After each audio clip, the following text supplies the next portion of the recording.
So we're out here at Mandalay Bay. We're getting ready for UFC 109, and my buddy Mike Swick is here with us. Yeah. Good to be here. Good to be here. Yeah. Are we all good? Yeah, we're good. We're good, man. We're good. Right. I want to give a little background. We did an interview with you on the radio station last summer, and you had some comments right after UFC 100 about Lesnar's antics, and you kind of went off on them.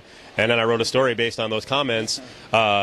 You were a little mad at me, but because you got freaking an avalanche, I guess, of Lesnar lovers, and they were just destroying you. Yeah, no, it wasn't too bad. It wasn't so much that people were as upset with me as the fact that I didn't want people thinking I was like sitting around just complaining about someone. You know, it was a small part of the interview, and I gave my my bit, just like I would say to my friend or something else like that, and my take on it, and then it kind of looked like I was out to just attack him or something, and that wasn't really the case. I mean, it was my true feelings, and I stand behind him. I just didn't want people thinking I was sitting around just trying to attack fighters, because I would never do that, but no biggie. All right. That is what we do, unfortunately, for you guys. I don't hold any grudges, man. I still do interviews. No, I didn't think you did. But then, unfortunately, the media, obviously, we're trying to get a hook and a headline, so we have to pick out the most inflammatory thing. Mike Swick bashes Lesnar, something like that. It was great. It was lovely waking up and seeing that. I was like, oh, well, they're going to hate me. They're going to hate me. Hey, join the club on the internet, right? Yeah. You created a monster, though, with someone else in the MMA, because that guy will trash talk. Who was that? You unleashed Mr. Hardy on the world, officially. Oh, yeah. What do you think of him since the fight? Yeah, I haven't seen a whole lot of it, but I've seen him kind of start his campaign against GSP. And, all I know about Hardy, he's a good guy. He just, that's what he does. He trash talks. And, it sucks. It sucks having that loss, but what can I do, man? We showed up. We had a title opportunity. I blew it. He came out, he did his job, so hats off to him. But, yeah, I'm sure it's going to be interesting before this fight happens with GSP. Oh, yeah. We've had this ongoing conversation on the web about the AKA guys. Mm-hmm. I understand, the reasons you guys don't want to fight each other, but I do want to get your reaction to this. The fact that you won't fight each other and put yourself in that position for the title shot, do you think it has cost you? Because you guys have fought guys of lesser reputation.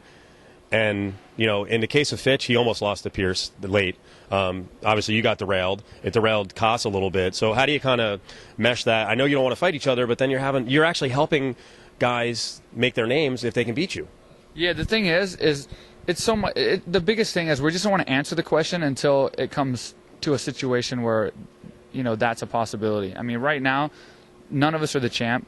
None of us are the number one contender, and one of us being a champ. So until that happens, I don't think it's going to be an issue. And it's so hard to answer because unlike most gyms, we've built ourselves from the ground up. I mean, like all the guys in the UFC, me, Fitch, Koss, Kane, Thompson, all of us were created at AKA. We weren't like a lot of these other camps where top fighters moved in when they already had a successful career and then just started training with us. We've all been built from the ground up, from nothing to being in the UFC and being in Strikeforce or wherever. And, it creates a bond, and we are very close.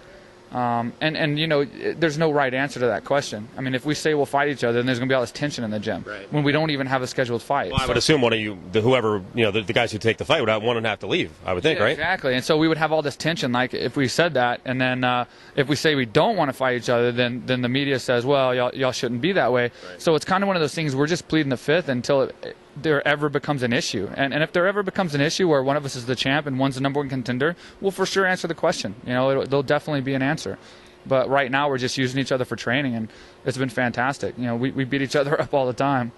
All right, last one, and this I'm going to warn you, this is a stir of the pot question. This is going to be the headline. No, it won't, depending on how you answer. With some of the goings-on between UFC and AKA in the past, and I think it's all smoothed over now, and the fact that, title shots are not always delivered after they're promised, is that part of it, that there's maybe a lack of trust where, hey, Swick fights Koscheck, imagine if, whoever wins it, and then maybe they don't get the title shot.